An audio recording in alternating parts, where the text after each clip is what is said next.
First Coast's most accurate forecast from the First Coast News Weather Team, certified by WeatherRate, sponsored by AC Designs. Hey there, friends. Happy, day before Thanksgiving out here across the United States. We got some sloppy travel weather. In fact, it's looking pretty cold behind a deep low across the Midwest. Warmer temperatures in Florida right now, but that is separated by a bit of a front now tracking its way towards the south and east. We're also streaming on our, of course, FCN Plus here, and make sure you download the First Coast News app so you can always have notifications when we are streaming, and plus everything else going on across the First Coast. But also, we're streaming on a variety of social media platforms, so if you're watching on Facebook, YouTube, or anything like that, make sure you comment, and I'll try to get to some of your questions here in just about about 5 to 10 minutes. I'll take a look at that. But let's take a look at the broader picture, and key most notable feature here is the dividing line across the United States between the warmer air. Places like Pittsburgh and New York City actually into the high 50s. Jacksonville's at 75, Miami at 81, while if we just go a little bit towards the west, across the Midwest, look at Green Bay, Chicago, into the 30s. Yeah, they're going to be even looking at probably some snowfall for a lot of those classic Thanksgiving football games here due to this deep low, creating a bit of lake effect across a good portion of the area. Chicago actually windy right now, 35. Green Bay's got the snow. International Falls, 26. Bismarck at 26, albeit it's more of a dry, just frigid cold there for your high today. That's their high, by the way, 26. Ugh. This is why we live on the First Coast. 83 in Jacksonville is the high today, and 83 in Miami. So that is Florida being just chef's kiss for Florida here. But the problem is that cold air is coming.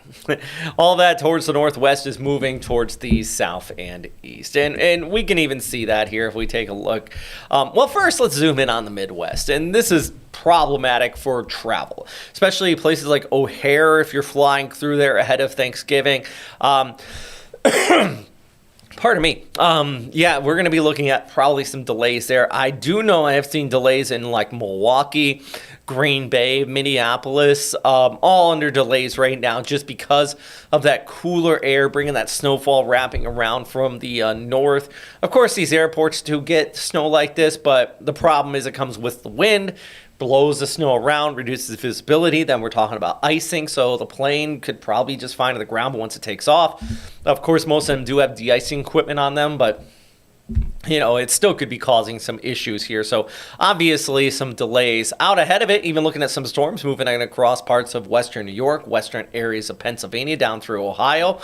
But if we follow this front and let's continue to shift it towards the south, you can see, yeah, we're looking at it passing over the First Coast, including the Jacksonville area. In fact, just towards the north and west of Jacksonville, just west of Waycross, even got a little bit of a storm pushing through there. That's what we're tracking right now. And, yeah, so a little bit of a closer look. Actually, let's take a look at our live look at the temps and the kind of live look outside. I wonder why my camera's not populating. Huh, that's weird. Should be a couple cameras here. All right. Well, anyways, temperatures into the 70s. I can tell you it's looking kind of decent out there right now. Zoom right in on that cell. Let's get a little fancy here. Let's actually pull up a 4-dimensional scan of the cell because it's not very steep. And what I mean by that is if we zoom right in on it, let's actually take a little kind of a side scan. So I'm gonna go here. I'm gonna loop this around. Oh, that's kind of cool looking. You can see the Cirrus blow off right in there and everything. Oh, I love this. Love me a little science. And let's go zoom a little bit down. So now we can kind of see how high these cloud tops are. They're only going up about 15 to 18,000 feet. Now, what does that mean for you? Well, we need this up to like 30, 40,000 to have lightning even come out of it. And even about 40,000, that's when we're going to be talking about, really decent thunderstorms. So this only being about 15,000, it does look like, could have some squally kind of weather in there, a little bit of rain, a little heavy rain at times, but it's not a full-on potent storm. And what's happening, and you can even see it actually in this 2-dimensional scan, or 3-dimensional scan, pardon me, is, see that cirrus I was just talking about where I said, oh, that looks kind of cool. That actually is a kind of a sign of Virga. And what I mean by that is right here. I'm going to draw. Oh, I can't. It won't let me draw it. I wonder if I can use a mouse. Well, that stinks. I was trying to kind of point it out on the screen, but I'll tell you where it is. So basically, oh, there we go. Got it. All right. So right here, you see this kind of cirrus right here. This is that mid-level cloud. And you see there's nothing under it, just north of Waycross. That is basically what I think is Virga. So what's happening is this cloud is heavy right in here, but it's blowing off towards the east with this westerly flow. There's moisture here, but a lot of it's evaporating before it hits the ground, which is very kind of, it represents the dry atmosphere we have been getting out here. We've been seeing these fronts kind of track on through, but by the time they get closer to Jacksonville, they more or less fall apart.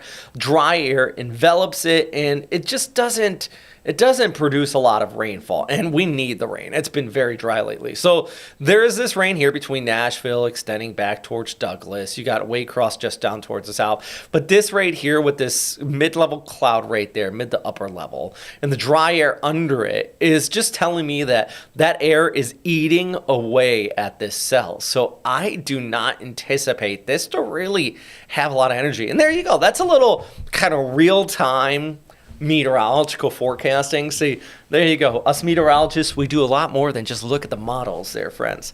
We track this stuff. And that's our whole job, is to keep an eye on this and see if the models are verifying and kind of real-time little science there for you. And then we go back to the two-dimensional scan. And here, once again, you can kind of see how that dry air is actually eating away right there. It's eating away at this area. Now, does that mean you won't get any rainfall? Nah, parts of Waycross could, Valdosta, still the rain. But I don't think we're going to see like full-on potent thunderstorms with this. Now, the key and the big notable thing with it is that as this moves from the northwest towards the south and east, we're going to see this much cooler air spilling in. And we're already kind of seeing Waycross at 69, Valdosta at 70, Mayport, though, at 77. But by this time tomorrow, that colder air, it's going to be feeling it. This is going to be classic Thanksgiving kind of backyard football weather with the family. A little bit breezy, though. Me and my son play badminton. It's probably a bad day to do it. Here you go, 3-4 o'clock. There goes that front, and it's trying. It's the little engine that could, It's pushing on through with that rain, and like I said, there could be that chance of some precip this evening across the Jacksonville area. It's a chance, but I think the dry air is really enveloping into it. So any rain that does fall, it's going to be kind of hit and miss with those clouds kicking on through. It's not going to be thunderstorms or anything like that, like we've seen further towards the west with severe weather across parts of the deep south over the last 24, 48 hours. Yesterday, we even had a tornado in the Houston area, believe it or not, with the same system. So the dry air is thankfully helping us reducing that threat of the severe weather. And I think as we go ahead through even Thursday morning, we can still see some of this cloud cover. But the big thing is throughout the day here on your Thanksgiving, look at that. It dries out, the clouds move away, and much improving conditions filter in behind it. So right now, we're at 29 straight days without a drop of rain in Jacksonville. We need the rain, but if this brings even a little bit of trace, it might break that streak, but I'm not even confident if we're going to see that at the airport where the official recording site is. And this is the deficit over the past month. Absolutely incredible. Only 2% of the normal amount of rainfall we see in the month of November has taken place in Duval County. Isn't that incredible? We just have not got the precip. So we need the rain. Maybe something in the extended forecast, but anyways, I'm going to talk more about that extended forecast. Let's break down your Thanksgiving holiday forecast and a couple events going on. And we got more to talk about in the tropics, too, coming up in just a minute. Right now, let's take a little bit of a break. I'm going to have a sip of my coffee. Don't go anywhere, though. We got still some time. And when you come back, I'm going to read a couple of your questions out. So just take a minute. Why do we come here? To reach for new heights. To dive to new depths. You can call it a team, even a community. That connection with others. We all deserve that. So why come here? This is why.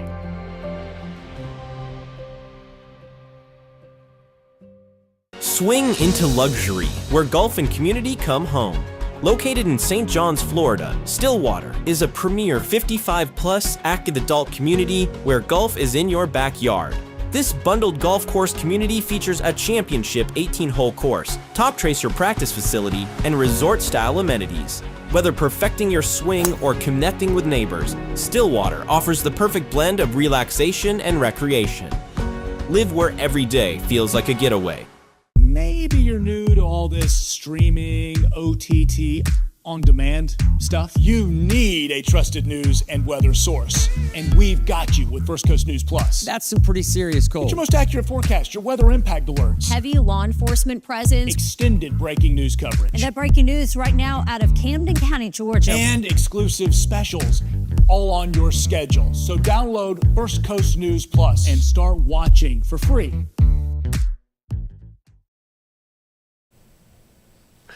Hey there, friends. All right, so let's talk about our forecast for today, looking ahead through the Thanksgiving holiday and even heading into the weekend as well. By the way, not too many questions here, but I did see Casper, one of our people that always stop by here, very educated in the tropical weather field, and he says, good morning, happy Thanksgiving. Right back at you to everybody else watching here on this stream. All right, so let's talk about our forecast through the rest of Wednesday, at least in Jacksonville, next 12 hours. We're looking pretty decent. We do have that increase in the cloud cover through this evening. And as I mentioned, there's that very, very slight chance of a stray shower here on Wednesday. But that dry air is really eating into it, so I'm not overtly confident on it.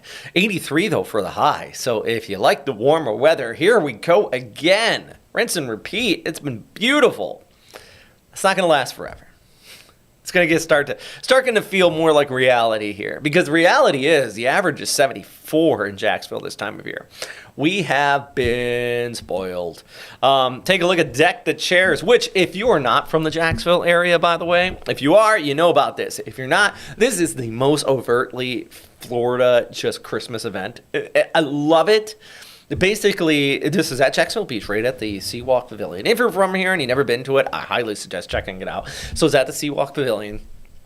And they take all the lifeguard chairs, which are not in used in November. They are all brought up because it's not the swimming season. Water's too cold. They don't have the lifeguards out there.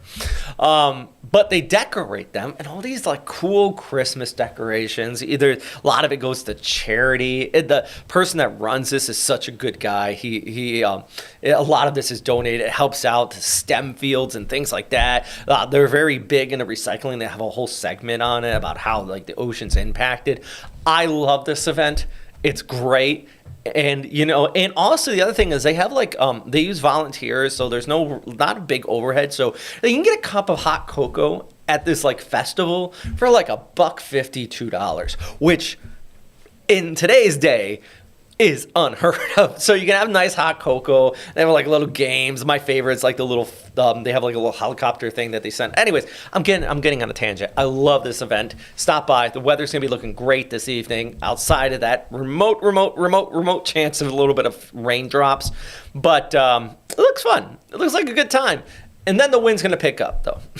And as the wind starts to shift in from the northwest. So throughout the day on Thanksgiving, we're not going to get all too terribly warm, only into the 60s here for the Thanksgiving holiday, and specifically Jacksonville. Now, it's going to be the 60s, all right? The weather's looking good out there for it. Partly cloudy skies, a little bit of a breeze, but the wind is also blowing. So that means by Thanksgiving night, it's going to be feeling like it's into the 40s here. Whew, getting a little bit chilly there for you. That's because those winds are coming in. The high-pressure ridge is spilling in. We have multiple fronts. So here goes front number one, kicks on through. Then we got another front just on the tail end of that, that's ushering in that cooler air. So by Friday morning, Black Friday here, it's going to be chilly. All right. How about for things? I should have gone this graphic first. This is for the turkey trot out there, U of Health. Weather's looking pretty good for that as well. This is for Thursday morning before that cold air spills in. I personally will not be going to this one. It's actually sold out. So if you want to sign up today, you can. Sorry. But there is a free one that you can just show up to, and that is at Austin Regional Park. It's just part of the park run. It's a free event. I'll be at that one. If you guys want to stop by and say hi, do a little 5K. Get that workout in before you go for, of course, the big meal on Thanksgiving. All right, let's back to, I had my timeline a little out of place here. So we're talking about that cold air spilling in. We're talking about the front moving on through. Now, here is a look at your lows for Friday morning. Whew. This is not including the wind chill, by the way. The wind chill with that northerly breeze can make it even feel a little bit chillier. So if you are one of those people you're going to get ready. No, not a lot of people. It's not the mid-2000s anymore. That's when, people were fighting over those flat screen plasma TVs and everything. But there are still people that go out there and look for those deals. If you're standing in line or you're just going to get there early, big coat. And I know if you're up in the north and you're watching this from Ontario, Canada or something, thanks for watching the weather for in Jacksonville. You're probably thinking, all right. Or if you're visiting from out of town and you're in Jacksonville, you're thinking, this is nothing. This is an easy day. For Florida, our blood's a little bit thinner out here. And this is a chilly day with that morning low. So just remember, bundle up, dress appropriately, have that jacket ready to go because it's going to get chilly here on our Black Friday. 38, 41, only getting up into the 40s there. Woo! It's going to be just a cold one. And once again, that's thanks to this front that's kicking on through. Now, we do have high pressure setting up through Saturday and the Sunday, but watch this. On Monday into Tuesday, another front moves through. And then on the tail end of said front, we have that right there, another low. Now, I think this one, I don't want to get ahead of myself. This one on Tuesday and Wednesday could actually be our drought buster. Could actually bring some decent rainfall to the First Coast. And that's what we need. We need a low to come in from the southwest and kind of usher in a prolonged duration of rainfall. And it could take place over, a good duration of time here instead of just like this hit or miss, did we get a trace or not type rain. It's possible. And I think this is going to be the one to look forward to. So for at least a weekend prior to that arriving, Saturday still 69. Sunday we start to rebound with those temperatures. So that cold air we're seeing on Friday morning doesn't last long. We're back up into the high 70s by Sunday, ahead of that next front that's going to be arriving by Tuesday into a Wednesday. So if Saturday night, one thing I do want to know, look at this wind on Saturday night. East 10 to 20 miles per hour. That's important. Because the boat parade is going on. That's what I would like to be. I'm still trying to convince First Coast News to sponsor a boat. That'd be nice. But the wind is going to be around 10 to 20 miles per hour coming out of the east on the St. Johns River.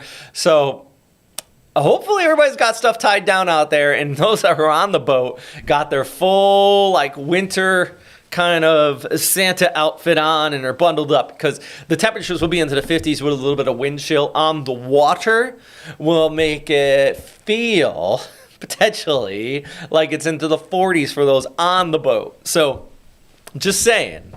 Now, if you're watching from the side, good hot cocoa weather, you'll be all right. But those exposed out on the water and in the boats, yeah, it's going to feel a little brisk. We'll just leave it at that, a little brisk.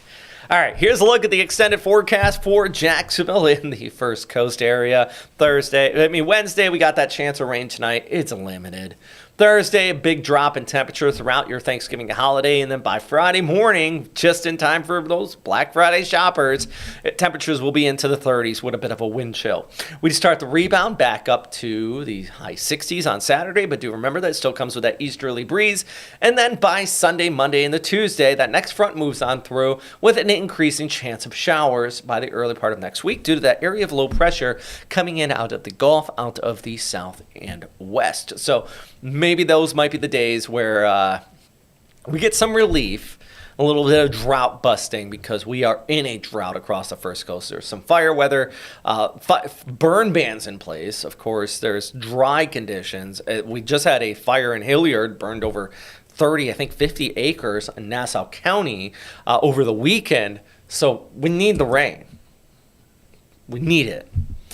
All right. So counting down, Thanksgiving is tomorrow, Christmas 29 days away, and New Year's is just over a month. But you know what? My favorite holiday is coming up here soon, and that is the end of hurricane season on December 1st, November 30th.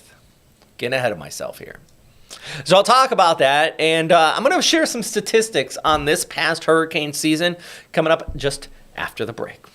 Cut the cord, get the app, stream free. Download the First Coast News Plus app, your trusted source for news, your weather, all your sports, and so much more on your time. Yeah, your schedule. Get your most accurate forecast, your weather impact alerts, extended breaking news coverage, and exclusive specials at a time that is convenient to you and your family. Download First Coast News Plus and watch for free right now. I knew I needed physical therapy to be able to get back to doing the things I want to do, specifically golf. Throughout Brooks Rehabilitation, with the 50+ locations we have, we see people with many injuries across the board. We're really looking to individualize a treatment plan and create goals together. That way they can get back to the sport or activity they love to do. I would definitely recommend Brooks to anyone who needs physical therapy. It enabled me to get back on the golf course to do what I want to do. Nothing breeds competition and camaraderie in a community like sports. It gets your adrenaline pumping. Sports has a unique way of bringing people together. Your First Coast sports team understands that. We go beyond the X's and O's and to the heart of the game, where wins don't always make winners and the L's don't necessarily make losers, and where the highlights sometimes mean more than the trophy. It's where the real stories are told. Sports Finals sponsored by Farah and Farah, Sunday nights at 11:30 and streaming on First Coast News Plus. Hey, welcome back. So let's talk about the tropics now, but I do want to answer one question. There was a question about the frost freeze events and how it influences the drought. Now, one thing I do want to know is that it's been so dry across the southeast, including Jacksonville, that the latest freeze that we got in October did kill off a lot of weeds, and I do know that helped contribute to some fires because now we just have all this dead brush around. So that is problematic combined with the very dry conditions we have been seeing. One of the questions here on our Facebook page, very good question there. Let's talk about the tropics though as well, and what's happening out here. We have nothing at the moment. Taking a look at the end of hurricane season here, November 30th, I don't think we're going to have anything. Now there has been let's address this. Let's address the elephant in the room, and that is the rumors that the GFS was showing a full-on hurricane the first week of December. Last week it was showing that. And then the social media tactics, the hype went for it. Because explaining something in detail and saying, okay, this is what the nuance is. It's a long-range model. This is probably a phantom storm. Is a lot less clickable than saying, oh my gosh, the GFS is showing this. We all know those posts. Because we said this is probably going to be a phantom storm. And guess what? Here's the latest GFS, 10 days out. It is showing a little bit of a low. And you see right here, let's go back right there. Now, let's go right about there. See, well, let me move this pause point right to there. Okay, there we go. It keeps on going past it. Anyways, so right there, you kind of seen a low try to develop in the Gulf. It was right about here, and then it moves across the First Coast on Monday and into Tuesday. Now, first off, this is our low coming in from the southwest. How about that? Increasing rainfall across our area. Originally, the GFS was showing like a full-on hurricane here. That is no longer there. But what it is showing is kind of that moisture coming out, and then it increases the rainfall across the First Coast, which is why you always want to not pay attention to long-range 300-hour out plus type forecast. Basically, that's usually a phantom storm in the month of December. It's like, give me a break here. But this is going to increase our rainfall. And I guess technically you could say it's somewhat tropical, but it's not. It's going to be associated with the jet stream, and it's just an increase in rain. So I still continue to stand by the fact that we're near the end of tropical season. I think we could put a pin on any more storms developing. Sea surface temperatures are still warm in the deep Caribbean, but there's just all the shear that's kind of going with this too. We're lacking tropical waves, and really the northern Gulf, it's just not conducive off the Atlantic coastline either for any tropical system development. So just kind of addressing the elephant in the room associated with that, and people have been asking still about it. So at this point, we are near the end of November. I did update this graphic today. We are almost there, which brings me to one of my favorite holidays, the end of hurricane season. This is in Key West, the Conch Festival out there. They take a hurricane flag and they soak it in rum, because this is Key West, and they light it on fire every November 30th. And the Coast Guard shows up with the fire department. It's not just drunk people doing this, okay? It's organized a little bit. Anyways, the 2025 Atlantic hurricane season, we are below average in named storms, but above average in major hurricanes, which is interesting because we had some very powerful ones, like this one right here. This was, of course, Melissa at its peak. And this added to the ACE, the Accumulated Cyclone Energy Index. This is interesting. So keep this in mind. We had below average named storms, but we had 4 Cat 5s. Those 4 Cat 5s, oops, went too far. Those 4 Cat 5s brought in a tremendous amount of energy out here in the Atlantic. And this is what I'm talking about. Let's show you this. See here, Melissa? Look at the ACE. It jumped up. This is the energy that the storm puts out. Humberto and Gabrielle, look how this jumped up. That's in the light blue. And then Aaron right here. Now, the darker blue is indicating the average amount of accumulated cyclone energy. So this just shows you that maybe we didn't have as many named storms, but the problem with climate change and the advance and just global warming is that time and time again, climate experts have said it's not going to be more storms. It's going to be stronger storms. And this right here shows you that the amount of energy put out in the 2025 season was well above average because we had 4 Cat 5 storms versus more kind of weaker storms. So I hope that makes sense. It just shows you the amount of energy that was available in the Atlantic provided such intensity for some of these storms. Thank goodness none of these made landfall in the United States, but Bermuda got hit a few times, Jamaica, Cuba, all these other places did. So just because it didn't hit your house doesn't mean it wasn't an active season. I guess I'm going to end on that note, but I hope you enjoy your Thanksgiving holiday, and I hope you have a fantastic time out there as you head through the weekend. Stay warm, and I'll be live at First Coast News at noon, 5, 6, 7, 11. We're here giving you the latest information out here on the First Coast. I'm meteorologist Robert Spett, and as always, thanks for stopping by.